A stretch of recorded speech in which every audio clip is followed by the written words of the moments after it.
복음 1장 23절의 말씀을 가지고 임마누엘의 믿음입니까?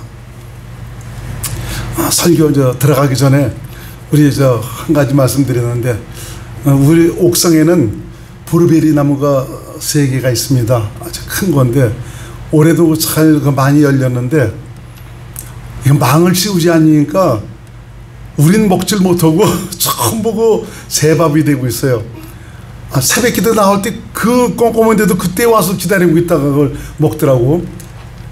얘들이 먹을 게 없어서 그런지 몰라도 뭐 이제 꼬먹은 거 없거든요. 근데도 불구하고 기다리고 있더라고. 오늘은 4마리가 와서 기다리고 있다가 가더라고. 보니까요, 참 그걸 보면서 아주 좋은 그 브루베리 나무 사다가 그렇게 먹으려고 그렇게 해놨지만, 이 그물을 치지 않으면, 방비를 하지 않으면 내 것이 하나도 될 수가 없다라는 것을 깨닫게 됩니다. 하나님의 약속이 내 안에 이루어져서 영생의 삶을 살아가는 참 이런 믿음의 사람이 되었지만, 참 우리 자신이 정말 그 자신을 잘 지키지 않냐면, 성령으로 살지 않냐면 원수마귀에 의해서 정말 열매 없는 그런 신앙생활, 정말 복을 받을 것도 받지 못하는 그런 삶이 될 것이다 라는 것을 깨닫게 됩니다. 거기다 또 무화과 나무가 좀 오래됐거든요. 열매도 많이 열렸는데 작년하고 올해도 이제 열매가 많이 열렸어요. 근데 제가 작년부터 병이 들어갔고 열매가 익으면은 그냥 떨어져 버리더라고요. 속이 그냥 아주 이상하게 거기 뒤에서 먹지를 못하고 있어요. 왜 병이 들었냐면, 그 무화과 나무에 개미가 그렇게 끼더라고요. 개미가 그렇게 먹다 보니까 이 개미가 그 안에 집을 짓고 있는 것 같아요. 그러다 보니까 완전히 무화과 나무가 병이 들어갔고요. 열매는 많이 열렸는데 하나도 먹지 않게 돼버렸습니다.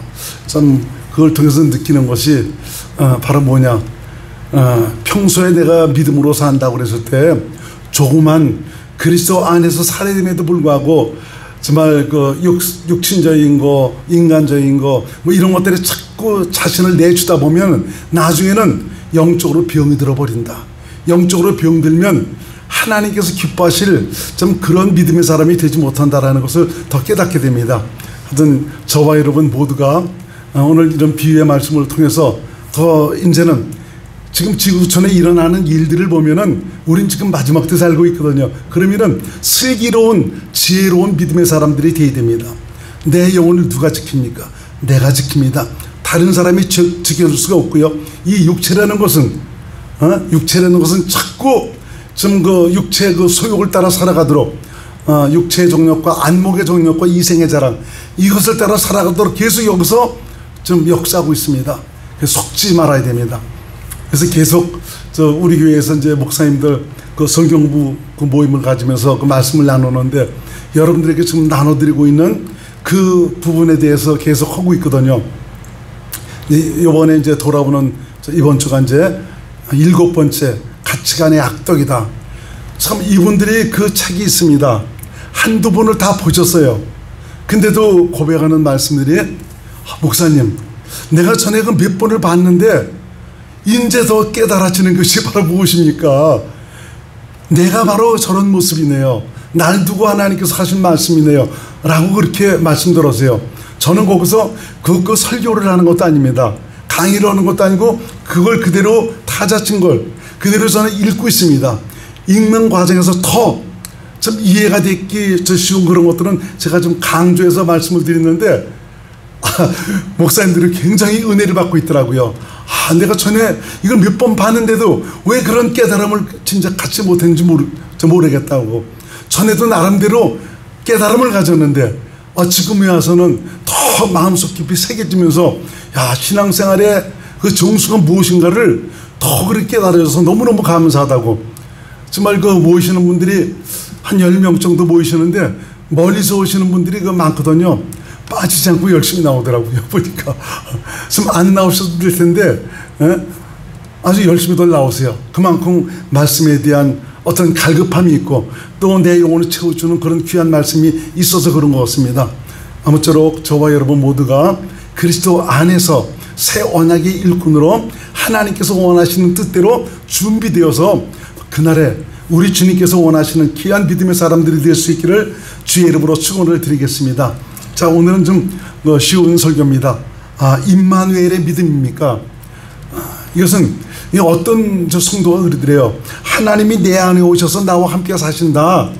이것보다는 내가 주님을 위해서 열심히 수고하고 애쓰는 이것이 바로 믿음인 줄 착각을 하고 있는 이런 분들이 있다고 이제 그러더라고요. 그렇게 열심히 내가 수고하고 이제 그랬는데 물어보는 것이 좀 집사님 안에는 주님께서 함께 하십니까? 성경을 통해서 이렇게 주님께서 내 안에 오셔서 나와 함께 사시는데 이분과 함께 지금 사십니까? 아니, 내가 이렇게 주님을 위해서 열심히 일하는데 좀 내가 주님을 모신 것이 아니에요. 꼭 정말 그분을 내 안에 모시고 살아야 됩니까? 라는 그런 얘기를 하시는 분도 있다고 이제 그러더라고요. 그래서 오늘 말씀을 통해서 성경은 정말 우리의 그 믿음이 바로 어떤 것이냐, 그 살아계신 하나님, 그 하나님을 우리 안에 모시고 살아가는 참 여기서부터 우리의 믿음이 시작된다는 것을 저와 여러분들이 깨닫고 우리 주님과 함께하는 은혜의 즐거움을 누릴 수 있는 귀한 분들이 될 수 있기를 주의 이름으로 축원을 드리겠습니다. 자, 오늘 그 본문의 말씀은 요셉과 마리아가 정혼한 상태에서 마리아가 잉태를 한 것입니다. 당시 정혼한 여인이 남편과 관계를 갖기 전에 아이를 잉태하는 것은 파혼은 물론이지만 밖에 내다 쳐서 정말 돌로 쳐 죽임을 받도록 했습니다. 그러나 요셉은 착하고 의로운 사람이 되어갖고 조용히 마리아와의 관계를 끊고자 그렇게 했습니다. 그랬을 때 하나님께서 정말 이 꿈에 천사를 통해서 정말 나타내셔서 말씀을 하시는 것입니다. 그 말씀이 마태복음 1장 18절에서 21절 말씀이죠. 한번 같이 읽어보겠습니다. 18절에서 21절입니다. 시작. 예수 그리스도의 나심은 이러하니라. 그 모친 마리아가 요셉과 정혼하고 동거하기 전에 성령으로 잉태된 것이 나타났더니 그 남편 요셉은 의로운 사람이라 저를 드러내지 아니하고 가만히 끊고자 하여 이 일을 생각할 때 주의 사자가 현몽하여 가로되 다윗의 자손 요셉아, 네 아내 마리아 데려오기를 무서워 말라. 저에게 잉태된 자는 성령으로 된 것이라. 아들을 낳으리니 이름을 예수라 하라. 이는 그가 자기 백성을 저희 주에서 구원할 자이심이라 하니라. 저가 지금 임신한 것은 사람으로 말미암은 것이 아니다. 성령으로 잉태된 것이다. 그러니까 너는 좀 마리아 데려오기를 너 무서워하지 말아라. 저가 아들을 낳을 것이다. 그 이름을 예수라고 이름을 지어라. 이건 바로 자기 백성을 저희에서 구원할 자이라는 그런 의미다라고 천사를 통해서 말씀하십니다. 그리고 이것은 하나님께서 선제로 하신 그 말씀을 이루는 것이고 또 태어나실 분의 이름은 바로 임마누엘이라 하라. 그건 바로 무엇이냐? 예수라는 그 이름은 인간과 함께 하실 그 이름이라는 것입니다. 아니, 예수라는 이름을 주고 또 그 이름을 임마누엘이라 하리라 라고 말씀하지 않습니까? 그것은 바로 뭐냐?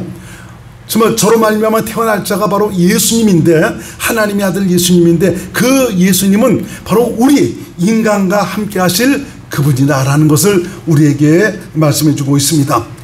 이사야 7장 14절 말씀 시작. 그러므로 주께서 친히 징조로 너희에게 주실 것이라. 보라, 처녀가 잉태하여 아들을 낳을 것이요 그 이름을 임마누엘이라 하리라. 처녀가 잉태하여 아들을 낳을 것이다. 이게 바로 표적이다, 징조다 이겁니다. 어떤 표적? 하나님의 약속을 이루실 그리스도가 오실 바로 그런 표적이다 라고 선지자들을 통해서 말씀하셨지 않습니까? 그것을 700년 후에 바로 요셉의 꿈을 통해서 천사를 통해서 하나님께서 말씀하지 않습니까? 바로 네 안에 너와 정혼한 마리아를 통해서 나실 분은 바로 뭐냐? 이사야 선지자로 하신 그 말씀을 이루시는 것이다. 그리스도가 바로 마리아의 태를 통해서 오실 것이다 라고 말씀하고 있는 것이죠. 이렇게 예수님은 선지자를 통해서 하신 말씀을 따라 오신 분이고요, 인간을 죄에서 구원하실 분이시고 인간 안에 오셔서 인간과 함께 사실 그리스도이십니다. 하나님은 영원전에 인간과 함께 사실 것을 계획을 하셨습니다. 그래서 인간을 지으실 때도 하나님께서 구하실 처소, 하나님을 담을 수 있는, 담는다는 건 좀 이상하죠? 하나님께서 함께 하실 그런 그릇으로서 하나님께서 지으셨습니다. 창세기 1장 26절에서 27절 말씀을 같이 읽습니다. 시작.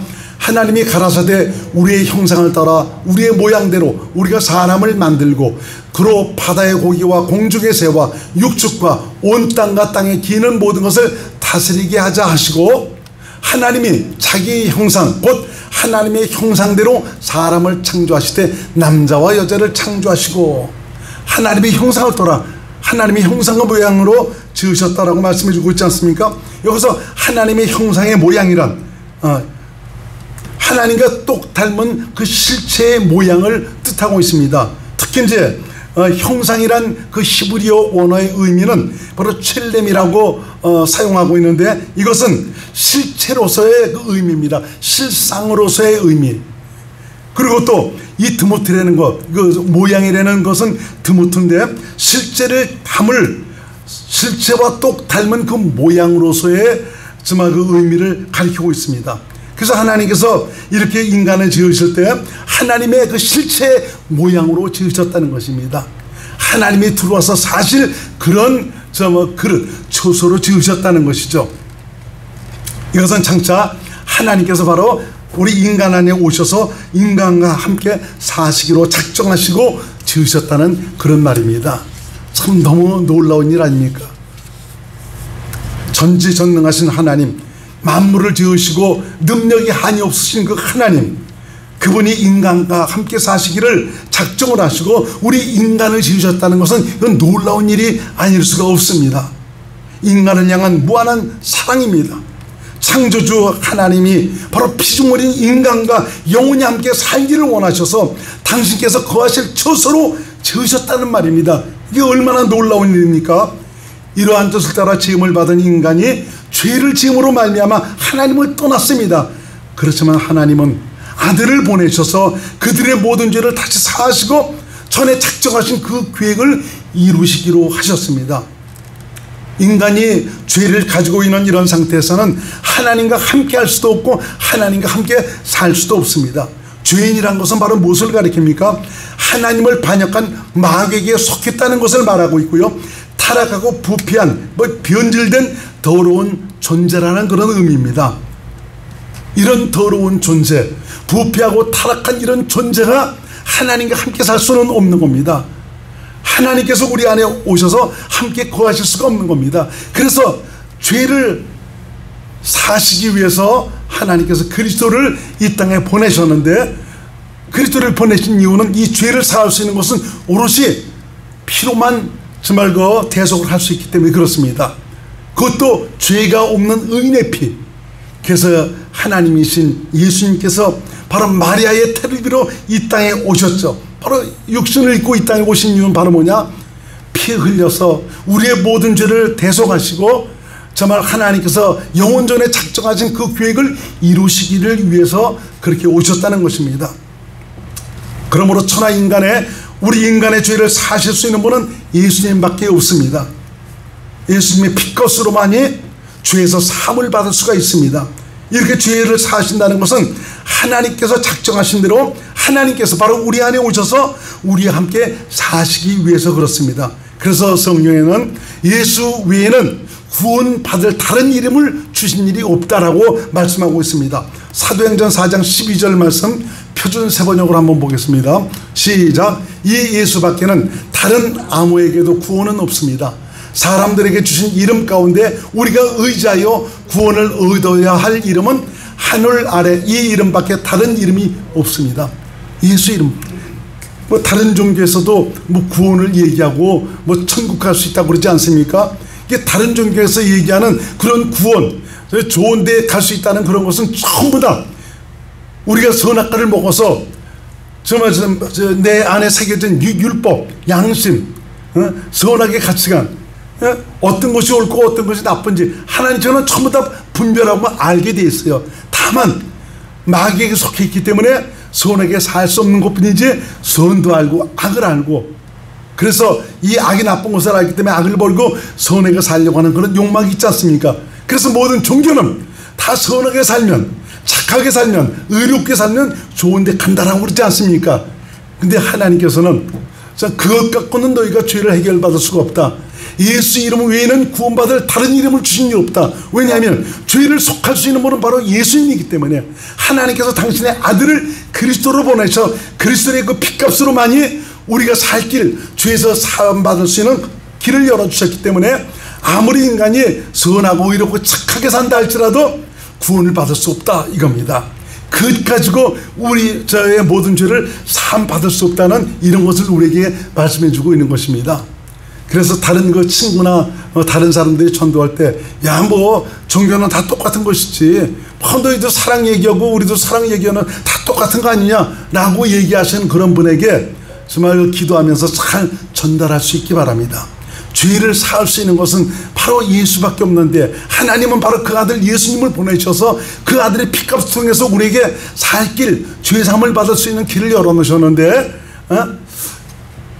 참 내가 선하고 의롭게 거룩하게 산다고 그래서 내가 구원받고 좋은 데 갈 수 있다면 얼마나 좋겠느냐. 모든 종교에서 그렇게 얘기하고 있지만 그리스도 기독교에는 바로 그것을 얘기하는 것이 아니다. 생명을 얘기하고 있다.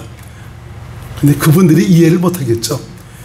생명을 교환시키기 위해서 예수께서 오셨다라는 이런 얘기를 하면 잘 이해를 하지 못할 것입니다. 요새 성경 공부를 하면서 우리가 잘 사용하는 그 말이 있습니다. 바로 뭐냐면 교환된 삶, 좀 교환된 삶을 살아야 된다. 그리스도인은 이건 바로 무슨 말이냐?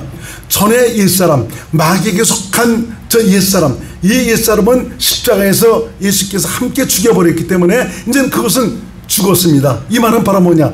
저와 여러분들의 그 옛사람, 내 중심으로 살던 그 사람은 죽었다 이겁니다. 이제는 주께서 부활하셔서 정말 그 승천하셔서 이 사실을 받아들이고 믿은 자들 안에 오셔서 함께 사시고 있지 않습니까? 이건 바로 나를 하나님의 생명으로 새롭게 태어나게 하자는 것이죠. 그래서 그리스도인은 새롭게 태어난 하나님의 생명으로 사는 자다. 이런 의미에서 교환된 삶이다 라고 말하고 있습니다. 무슨 말인지 이해가시면 아멘 해주시기 바랍니다. 이 그리스도인 저와 여러분들은 교환된 삶, 바로 하나님의 생명으로 살아가는 사람입니다. 하나님의 생명에서 하나님의 마음이 나오고 육신의 생명, 죄에 속한 육신의 생명에서는 육신의 마음이 나옵니다. 근데 육신의 생각과 마음은 하나님과 원수가 된다라고 말씀하고 있죠. 그래서 내가 이 세상 살면서 내가 그리스도의 마음으로 행하고 있느냐, 예수 이름으로 행하고 있느냐, 하나님의 생명으로 행하고 있느냐, 참 이것은 너무너무 중요한 것입니다. 그래서 성경은 우리에게 말씀하시기를 좁은 문으로 들어가기를 힘쓰라. 그 좁은 문으로 들어가는 것이 바로 생명으로 살기를 힘쓰라 이거죠. 하나님의 생명으로 살기를 힘쓰라. 아니 내가 하나님의 생명으로 거듭났다면 하나님의 생명으로 사는 것 아닙니까? 아니다.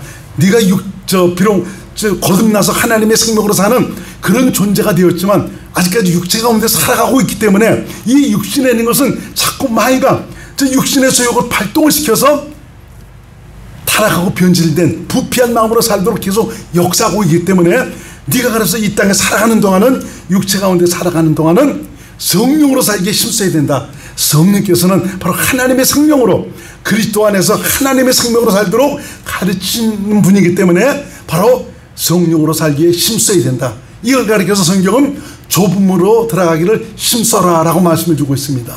할렐루야. 이해가 안 되세요? 다시 한번 말씀드릴까요? 다 이해하시는 거. 마스크를 써서 아멘 소리가 안 나오는 거구나.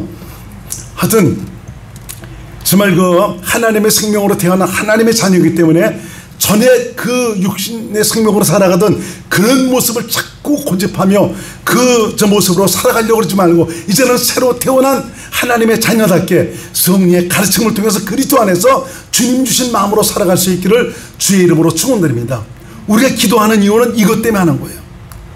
우리가 열심히 새벽 기도도 하고 철회 기도하지 않습니까? 그 하는 이유는 바로 이 성령의 가르침, 성령으로만이 우리를 계시 안으로 인도해 줍니다. 계시라는 것은 창조주 하나님이 저 피조물인 인간과 함께 정말 통할 수 있는 이 통로를 계시라고 얘기하고 있어요. 성령님만이 우리를 계시의 은혜 가운데서 살아계신 예수 그리스도, 내 안에 오신 예수님을 실제로 보고 알고 듣고 이분을 믿음으로 살도록 하시고 있습니다. 아무쪼록 내 중심으로 살려고 그러지 마시고 성령으로 말미암아 계시의 은혜를 통해서 내 안에 계신 주님으로 말미암아 살 수 있는 귀한 분들이 될 수 있기를 주의 이름으로 축원을 드리겠습니다. 예수님은 바로 하나님의 아들이시고 하나님이시죠. 마치 사람의 아들이 사람이고 원숭이의 새끼가 원숭이듯이 하나님의 아들이신 예수님은 하나님이십니다. 단지 우리 죄 때문에 영이신 하나님, 말씀이신 하나님께서 마리아라는 그 처녀의 몸을 빌려서 육신의 몸으로 오셨을 뿐이지 예수님은 만물을 창조하신 하나님이십니다. 이 말씀에 대해서 지난주에도 한번 살펴봤는데 한번 같이 읽어봅니다. 골로새서 1장 14절에서 16절 현대인 성경으로 봅니다. 시작. 우리는 이 아들의 피 흘린 대가로 자유를 얻고 죄를 용서받았습니다. 그분은 보이지 않는 하나님의 모습이며 하나님께서 모든 것을 창조하시기 전에 계신 분입니다. 그분에 의해서 모든 것이 창조되었습니다. 하늘과 땅에 있는 것들과 보이는 것과 보이지 않는 것들과 천사들과 영적 존재들과 만물이 다 그분에 의해서 창조되었고 그분을 위해 창조되었습니다. 만물을 누가 지으셨다고요? 예수님께서 다 지으신 것입니다. 말씀이신 예수님, 그분을 위해서 모든 것이 창조되었다라고 말씀하고 있습니다. 이렇게 만물을 지으신 예수님께서 육신의 몸을 입고 오신 것은 인간의 죄를 사실 뿐만 아니라 바로 우리 인간과 함께 사시기를 위해서 바로 육신의 몸을 입고 이 땅에 오신 것입니다. 그래서 그 이름을 임마누엘이라 하리라. 예수라는 그 의미는 바로 뭐냐? 자기 백성을 저주에서 구원할 구원자의 이름으로 오셨지만 예수가 태어나면 그 이름을 임마누엘을 할 것이다. 그 의미는 하나님이 우리와 함께 하실 것이다. 이 말은 바로 예수라는 그분은 바로 인간과 함께 사시기를 위해서 오신 분이다. 바로 영원전에 하나님께서 약속하시고 작정하신 그 약속을 이루실 분으로 오실 것이다 라고 말씀하고 있는 것입니다. 그래서 예수님은 대속의 은혜를 받아들이고 믿은 자들 안에 오셔서 그들과 함께 사시고 계십니다. 바로 그들의 생명이 되셔서 임마누엘의 은총을 베풀고 계십니다. 저와 여러분들이 하나님의 생명으로 새롭게 태어났다면 예수님께서 이미 내 안에 오셔서 내 생명을 되어주시고 있습니다. 아무쪼록 여러분 스스로의 생각과 마음으로 살려고 그러지 마시고 이제는 기도하면서 성령님, 내가 사는 것은 내 안에 계신 그리스도시니 나를 그리스도 안에서 오직 주님을 믿음으로 살도록 나를 가르쳐 주시기 바랍니다. 우리 그리스도인은 더 이상 내 마음과 내 생각대로 살면 안 됩니다. 이것은 바로 개가 토하였던 것을 먹는 것과 똑같은 것입니다. 이렇게 거룩하고 의로운 멋진 하나님의 사람으로 만들어놨는데도 불구하고 죽은 옛사람, 이것 갖고는 하나님과 함께 살 수가 없어서 예수께서 함께 십자가 달려 죽여버리셨는데, 그리고 새로운 생명을 주셨는데 자꾸 옛날 생각하고 내 마음과 내 생각대로 살려고 하는 이런 식으로 내가 신앙생활을 하고 있다면 우리 주님께서 얼마나 근심하시겠습니까? 이제는 바뀌어진 생명, 교환된 삶을 사시는 하나님의 사람들이 되시기를 주의 이름으로 축원드립니다. 주님께서 여러분들을 보실 때는 너무나 소중한 분이고 너무나 거룩하고 사랑받을 만한 그런 분들입니다. 세상 사람들은 나를 우습게 보지만 하나님은 나를 우습게 보지 않습니다. 아들의 피값으로 말미암아 모든 것을 용서하고 아들을 보내주셔서 아들과 함께 사셔서 거룩함에 이르도록 하셔서 거룩한 영광의 나라를 상속받도록 하신 것입니다. 그래서 예수님께서는 이 세상에 사실 때 당신의 삶을 통해서 하나님과 함께 사는 것이 어떻게 사는 것이냐라는 것을 몸소 보여주셨습니다. 예수님께서는 이 세상에 사실 때 스스로 살지 않으셨습니다. 바로 예수님 안에 계신 그 아버지가 성령으로 가르치시고 보이시고 말씀하시는 대로 아버지를 믿음으로 사셨습니다. 바로 예수님은 오직 아버지의 말씀과 가르침을 따라 대언의 삶을 사셨다는 것입니다. 한번 성경을 다 찾아보겠습니다. 요한복음 14장 10절로 11절 시작. 나는 아버지 안에 있고 아버지는 내 안에 계신 것을 내가 믿지 아니하느냐. 내가 너에게 이르는 말이 스스로 하는 것이 아니라 아버지께서 내 안에 계셔 그의 일을 하시는 것이라. 내가 아버지 안에 있고 아버지께서 내 안에 계심을 믿으라. 그렇지 못하겠거든 행하는 그 일을 인하여 나를 믿으라. 내가 행하는 이런 일들 사람이 할 수 있는 일이냐? 아니다. 내 안에 아버지가 계셔서 아버지께서 성령으로 말씀하시고 가르친 대로 내가 행하니까 이런 능치 못하신 영은 아버지의 역사가 나타나고 있는 것이다. 요한복음 12장 49절에서 50절 시작. 내가 내 자의로 말한 것이 아니요 나를 보내신 아버지께서 나의 말할 것과 이를 것을 친히 명령하여 주셨으니 나는 그의 명령이 영생인 줄 아노라. 그러므로 나의 이르는 것은 내 아버지께서 내게 말씀하신 그대로 이르노라 하시니라. 아버지가 예수님 안에 계셔서 아버지께서 성령으로 말씀하신 대로 나는 그냥 태어나는 것뿐이다 라고 말씀하고 있습니다.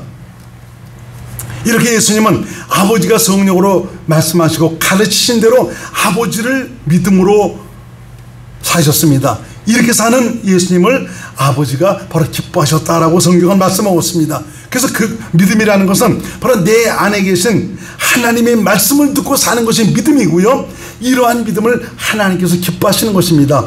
요한복음 8장 28절에서 29절 현대인 성경을 한번 봅니다. 시작. 그러므로 예수님이 다시 말씀하셨다. 너희가 나를 십자가에 못 박아 죽인 다음에야 비로소 내가 그리스도라는 것과 또 내가 아무것도 스스로 말하지 않고 아버지께서 가르쳐 주신 대로 말한다는 것을 알게 될 것이다. 나를 보내신 분이 나와 함께 하신다. 내가 항상 그분이 기뻐하신 일을 하기 때문에 그분은 나를 혼자 버려두지 않으셨다. 내가 항상 그분 기뻐하시는 일을 하셨기 때문에, 어떻게 사셨기 때문에 아버지께서 성령으로 가르치시고 말씀하시고 보이시는 대로 사셨기 때문에 아버지께서 기뻐하셨다고 말씀해 주고 있지 않습니까? 그럼 믿음이라는 것은 바로 뭡니까? 내 안에 계신 예수께서 보이시고 말씀하시고 가르치신 대로 감동하시던 대로 사는 것이 바로 믿음이고요, 이런 믿음을 하나님께서 기뻐하시는 것입니다. 히브리서 11장 6절 같이 읽습니다. 시작. 믿음이 없이는 기쁘시게 못하나니 하나님께 나아가는 자는 반드시 그가 계신 것과 또한 그가 자기를 찾는 자들에게 상 주시는 이심을 믿어야 할지니라. 믿음이 있는 자만 믿음으로 하는 것을 기뻐하시는데 그 믿음은 바로 뭐냐? 예수께서 보여주셨지 않습니까? 내가 항상 이렇게 아버지를 믿음으로 사니까 아버지께서 기뻐하셨다. 즉 우리는 바로 믿음으로 사는 것이 내 안에, 나를 성전 삼아 예수께서 내 안에 오셨는데 이분이 감동하시고 보이시고 말씀하시고 가르친 대로 사는 것이 바로 믿음이라. 하나님은 이런 자를 기뻐하신다 이겁니다. 오직 지만같이 생각대로 살면서 하나님의 기쁨이 있기를 원한다고. 야야 너 내가 지금 속이 아파 미치겠다 그렇게 말씀하시지 않지만 내 마음과 내 생각대로 사는 건 전혀 하나님께서 기뻐하지 않습니다. 그래서 성경 곳곳에는 하나님이 우리와 함께 하실 것을 말씀하고 있습니다. 성경에서 믿는 자는 바로 예수님을 바로 자신 안에 영접한 자를 가리키고 있고요, 하나님의 생명으로 태어난 하나님의 자녀가 바로 믿는 자라고 말씀하고 있습니다. 하나님이 인간 안에 오셔서 인간과 함께 사신다는 것은 이건 만세와 만대로부터 감췄던 비밀이다라고 말씀하지 않았습니까? 그 믿음으로 산다는 것은 성령으로 오신 예수 그리스도를 자신 안에 사시고 모시고 사는 것, 이걸 바로 믿음이다라고 말씀해 주고 있습니다. 아는 말씀이란 찾아봅니다. 요한복음 1장 12절 표준 세번역 시작. 그러나 그를 맞아들인 사람들, 곧 그 이름을 믿는 사람들에게는 하나님의 자녀가 되는 특권을 주셨다. 주님을 내 안에 모신 자는 하나님의 자녀다 이겁니다. 지난주에 읽었지만 다시 한번 읽어봅니다. 골로새 1장 26절에서 27절 시작. 이 비밀은 만세와 만대로부터 오므로 감췄던 것인데 이제는 그의 성도들에게 나타났다. 하나님이 그들로 하여금 이 비밀의 영광이 이방인 가운데 어떻게 풍성한 것을 알게 하려 하심이라. 이 비밀은 바로 너희 안에 계신 그리스도시니 곧 영광의 소망인지라. 하나님이 살아계신 하나님께서 인간과 함께 사신다는 이것은 감춰진 비밀이라고 말씀해 주고 있어요. 이것이 바로 누구에게 나타났다? 예수 그리스도를 믿는 바로 예수님을 내 안에 모시고 사는 이런 분들에게 나타났다라고 말씀하고 있습니다. 그래서 고린도후서 13장 5절에는 너희가 믿음이 있는가 스스로 시험해보라 한번 같이 했습니다. 시작. 너희가 믿음이 있는가 너희 자신을 시험하고 너희 자신을 확증하라. 예수 그리스도께서 너희 안에 계신 줄을 너희가 스스로 알지 못하느냐. 그렇지 않으면 너희가 버려온 자니라. 참 이렇게 하나님이 우리 인간에 오셔서 함께 사시기를 작정하셨다. 이게 바로 하나님의 생명으로 사는 것이죠. 이게 바로 영생을 사는 것입니다. 정말 이런 일들이 이루어진 저와 여러분들은 정말 하나님의 약속이 이루어진 것이고 정말 영생이 확실하게 이루어진 분들입니다. 그래서 육신이 죽더라도 여러분 두려워하지 마시기 바랍니다. 겁내지 마시기 바랍니다. 육신은 영혼이 입고 있는 옷과 같은 것입니다. 때가 되면 낡아지고 세져서 다 벗어버려야 됩니다. 우리는 영광의 나라에서 주님과 함께 영생복락을 할 것입니다. 지난주에 우리 김성철 집사님께서 교독하신 그 말씀, 거기도 보니까 예수님께서 내가 다시 와서 너희와 함께 할 것이다 라고 말씀해 주고 있습니다. 한번 보겠습니다. 요한복음 14장 16절에서 20절 말씀입니다. 14장 요한복음 14장 16절에서 20절 시작. 내가 아버지께 구하겠으니 그가 또 다른 보혜사를 너희에게 주사 영원토록 너희와 함께 있게 하시리니 저는 진리의 영이라 세상은 능히 저를 받지 못하나니 이는 저를 보지도 못하고 알지도 못함이라. 그러나 너희는 저를 아나니 저는 너희와 함께 거하시며 또 너희 속에 계시겠습니다. 내가 너희를 고아와 같이 버려두지 아니하고 너희에게로 오리라. 조금 있으면 세상은 다시 나를 보지 못할 터이로되 너희는 나를 보리니 이는 내가 살았고 너희도 살겠습니다. 그날에는 내가 아버지 안에 너희가 내 안에 내가 너희 안에 있는 것을 너희 안에 너희가 알리라. 하나님께서 이렇게 내 안에 오셔서 성령으로 나와 함께 사시고 계십니다. 끝까지 이분께서 여러분의 영혼을 책임져 주실 것입니다. 예수님을 그래서 모시고 있지 않다면 하나님의 약속이 이루어진 것이 아닙니다. 영생의 사람도 아닙니다. 예수 그리스도는 믿는 자의 생명이시며 그분 자신이 바로 영생입니다. 요한일서 5장 20절을 같이 한번 읽겠습니다. 시작. 또 하는 것은 하나님의 아들이 이르러 우리에게 지각을 주사 우리로 참된 자를 알게 하신 것과 또한 우리가 참된 자 곧 그의 아들 예수 그리스도 안에 있는 것이니 그는 참 하나님이시여 영생이라. 그가 바로 누굽니까? 예수님을 가리키고 있지 않습니까? 그가 누구라고요? 참 하나님이시여 영생이라 말씀해 주고 있습니다. 저와 여러분들은 아들을 내 안에 모시고 있기 때문에 영생이 이루어진 자입니다. 지난주에도 봤지만 다시 한번 확인하는 그런 차원에서 한번 보겠습니다. 요한일서 5장 11절에서 13절 시작. 또 증거는 이것이니 하나님이 우리에게 영생을 주신 것과 이 생명이 그의 아들 안에 있는 그것이니라.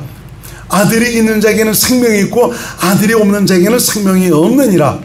내가 하나님의 아들을 이 이름을 믿는 너에게 이것을 쓴 것은 너희로 하여금 너에게 영생이 있음을 알게 하려 함이라. 여러분에게는 영생이 있습니다. 할렐루야. 그 영생을 우리에게 확인시켜 주시려고 그분이 아주 친히 오셔서 함께 사시고 계십니다.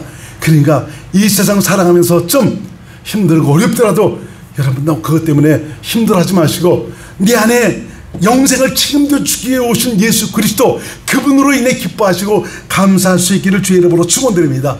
그래서 우리가 믿음으로 산다는 것은 예수님과 함께 산다는 것이고요, 예수 생명으로 영생을 살게 되었다는 말입니다. 이것은 바로 하나님의 뜻이 이루어진 것이고 임마누엘의 은총으로 산다는 것을 의미하고 있습니다. 그러므로 저와 여러분 모두가 믿음으로 살고 있다면 예수님과 함께하는 은혜의 삶을 살도록 하시기를 주의 이름으로 축원드립니다. 좁은 문으로 들어가서 성령으로 말미암아 그분과 함께 생명의 은혜와 감격을 누리고 살아가는 복된 행복한 믿음의 사람들이 될 수 있기를 주의 이름으로 축원드리겠습니다. 기도합니다.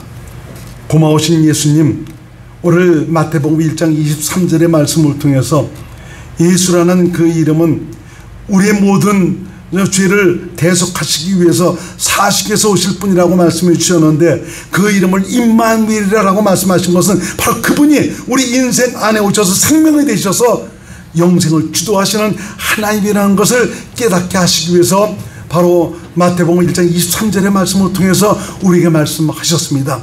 우리 모두 믿음으로 말미암아 하나님의 약속이 이루어져 영생의 삶을 살게 되었습니다. 성령으로 말미암아 풍성한 영생의 복을 누리고 살아가는 하나님의 사람들이 될 수 있도록 붙드시고 역사하시고 인도하여 주옵소서. 예수님 이름으로 간절히 기도드립나이다. 아멘.